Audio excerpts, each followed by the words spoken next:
আসসালামু আলাইকুম ভাই। ওয়ালাইকুম আসসালাম রহমতুল্লাহ। ভাই আজকে ফিলিস্তিনের খবর কি? ফিলিস্তিনের অবস্থা ভাই, সিরিয়া তো দেখলেন যে হাজার হাজার লোক, হাজার হাজার ফিলিস্তিনে হাজার হাজার মুসলমানকে হত্যা করার পর আর আজকে দেখেন আল্লাহ পাক সিরিয়াতে আল্লাহ পাক সরাসরি ওখানে আগুন দিয়েছে। আগুন দিয়ে লক্ষ লক্ষ মানুষ বাড়ি ঘর সব ঘুরতেছে।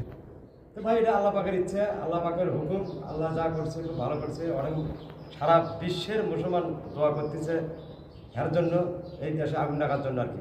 আর ভারতে যে ঘটনাটা, ভারতে মোদি কালকে বিমান নিয়ে যে পাকিস্তানে গেল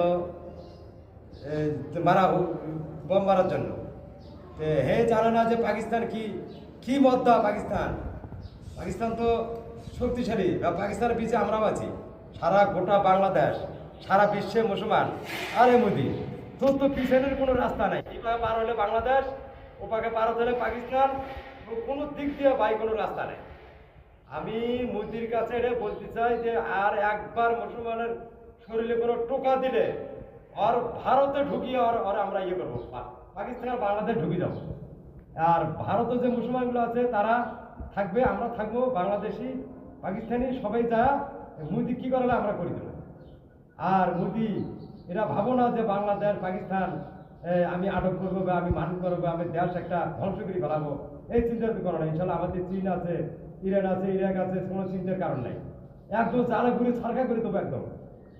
আর ভাই আমার একটা কথা আছে, হ্যাঁ বলে, যে মানে বাংলাদেশের সাথে যদি ইন্ডিয়ার কোনো সমস্যা হয়, হ্যাঁ সেক্ষেত্রে এরা ফারাক্কাবাদের সুবিধা নেই। না, ফারাক্কাবাদ আমরা দেবো। ফারাক্কাবাদ তো মুদির বাচ্চার জন্য, পানির জন্য, এই বাংলাদেশের জন্য পান নয়। আমরা বান দরকার আমরা 40 ফিট উঁচে থাকবো, আর বান্দার চা উঁচে থাকবো ইনশাল্লাহ।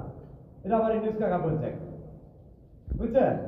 এটাই আমার ভাই প্রশ্ন যে ভারত যদি আরেকবার খালি নৌ কাঙ্গায়, খালি আঙুলটা চোখায়, যে আমরা ভারতে কি অবস্থা ঘটাবো, আমরা ঘটে দেবো।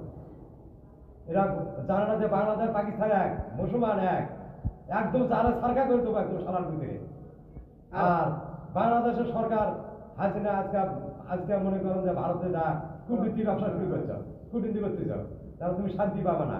তোমার বাংলাদেশে আমরা আনবই, যে প্রকারে হোক তোমার বাংলাদেশে আমরা হাজির করবোই। আমরা যেভাবেই হোক তুমি ভারতে যা তুমি কূটনীতি করতেছো যে মুসলমানকে হত্যা করা লাগবে ফিলিস্তিনের মতো। এটা ফিলিস্তিন না, এটা বাংলাদেশ পাকিস্তান দুই দেশে আছে তোমার ভারতে লাগিয়ে আছে। আর ইসরায়েলের বিষয়ে কিছু কন। ইসরায়েলের বিষয়ে কি বলবো? ইসরায়েল তো দেখলেন, ইসরায়েল আল্লাহ পাক যদি বাঁচারা, ইসরায়েল পুরি সরকার হচ্ছে এবং আরও পুরি সরকার হবে।